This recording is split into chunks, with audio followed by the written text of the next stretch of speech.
Hello friends. তো আজকে বাসায় ভালো লাগতেছিল না, কেমন জানি একটু আলসেমি লাগতেছিল, মনটাও ভালো ছিল না।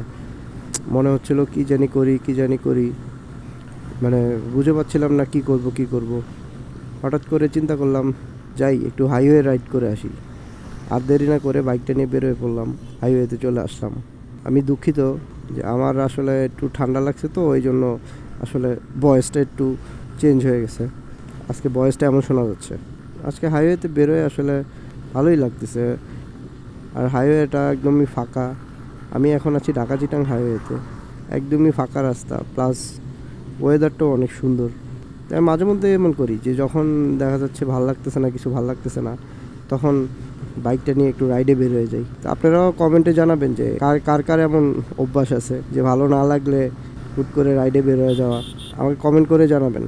আর আসলে যারা বাইকারদের জন্য সবচেয়ে শান্তির জায়গা হলো বাইক। আপনি বাইকে যখন গিয়ার শিফট করবেন, খোলা রাস্তায় যখন ট্রেনে চলে যাবেন, সামনের দিকে তাকিয়ে যখন চালাবেন, গায়ে যখন বাতাস লাগবে, তখন ওই ফিলিংটা আসলে কেউ সাথে শেয়ার করা যায় না। এটা যারা যারা আসলে বাইক চালায় তারাই অ্যাকচুয়ালি এক্সপিরিয়েন্স করতে পারে, তারাই এটার মর্ম বুঝবে। সবাইকে আসলে এটা বোঝানো সম্ভব না। তা আমি তো প্রায়ই এটা করি, যখনই ভাল লাগে না, মন ভালো থাকে না, মাথার টেনশন থাকে, তখন আমি বাইকটা নিয়ে বিন্দাস রাইডে বের হয়ে যাই। আজকে রাস্তায় গাড়িটারই অনেক কম, খালি রোডে বাইক চালানোর আসলে মজাটাই আলাদা। যাকে আমার মন ভালো তাই রাস্তাও বুঝছে, যার কারণে বেশি একটা বাস ট্রাক রাস্তায় উঠতে দেয় নাই, আমি আসবো এই জন্য।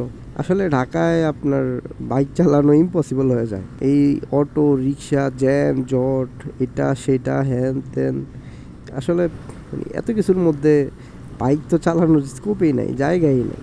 আর আপনার চালানোর মধ্যে মাওয়া এক্সপ্রেস হাইওয়ে অথবা 300 ফিট অল্প একটু জায়গা, দেখা গেল যে একটু গেলেই আপনার রাস্তা শেষ। মাওয়া এক্সপ্রেস হাইওয়েতে ওকে চালানো যায়, কিন্তু ওই রোডে যেভাবে রাশ ড্রাইভিং করে, এই জন্য আমার কাছে বেস্ট অপশন মনে হয় যে ঢাকা চিটাং হাইওয়েতে রিল্যাক্সে আপনি চাইলে রিল্যাক্সে বাইক চালাতে পারবেন, মনের আনন্দে সুখে। দুই পাশে গাছপালা, প্রাকৃতিক ভিউ দেখতে দেখতে সুন্দরভাবে বাইক চালিয়ে চলে যাবেন। ওটার ফিলিংসই আলাদা। আসলে ট্যুরের ব্যাপারটা হলো, যখনই মনে হবে যে ভাল লাগছে না, আমার অনেক বাইকার আছে, আমিও মাঝে মধ্যে হয়তো বা এত লং ট্যুরে যাই না, শর্ট ট্যুরে বেরিয়ে যাই। যখন ভাল লাগে না, অনেকে বললে দেখা যাচ্ছে টাইম ম্যানেজ হয় না অথবা টাইম পায় না, তার সাথে কি আর করবো, নিজে একা একাই বেরোয় যাই, রিল্যাক্সে বাইক ট্যুর জার্নিটা এনজয় করি। আজকে ওয়েদারটা সুন্দরই লাগতেছে, অনেক ভালো লাগতেছে, একটা সানি সানি ওয়েদার।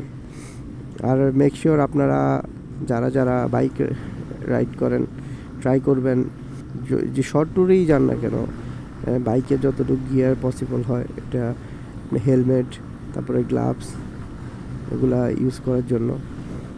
আর যেহেতু এখন আসলে ধুলাবালির টাইম, বলা যায় না, সো উইন্ড ব্রেকার ইউজ করলে আপনার জন্য ভালো, আপনাদের ড্রেসটা অ্যাটলিস্ট ভালো থাকবে। আচ্ছা, আমার ভিডিওগুলো কেমন হয় আপনারা আমাকে একটু ফিডব্যাক দিবেন, ঠিক আছে? যে আমার কোন কোন জায়গায় ইমপ্রুভ করতে হবে আর কোন কোন জায়গায় কি।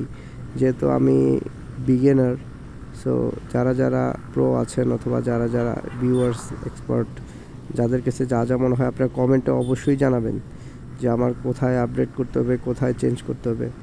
বিকজ আমি আসলে এখনও তো ওরকম এক্সপার্ট হয়ে উঠিনি, দ্যাটস ওয়াই মানে আমি আসলে যতটুকু পসিবল আমার সাইড থেকে আমি বেস্ট ট্রাই করি। তো আপনারা সবাই আশা করি ভালো থাকবেন। আর এমন ভিডিও দেখতে চাইলে আমার পেজটাকে ফলো করবেন। যারা যারা এখনও সাবস্ক্রাইব করেন নাই, সাবস্ক্রাইব করেন। আর কার কার এমন মাঝে মধ্যে এরকম হুট করে বাইক নিয়ে একা একা বেরোয় যেতে ইচ্ছা করে, কার কার এরকম অভ্যাস আছে, কমেন্ট করে জানাবেন, আপনাদের এক্সপিরিয়েন্স শেয়ার করবেন। তো আজকের জন্য এখানে বাই, আল্লাহ হাফেজ, টাটা, দেখা হবে আবার নেক্সট ভিডিওতে।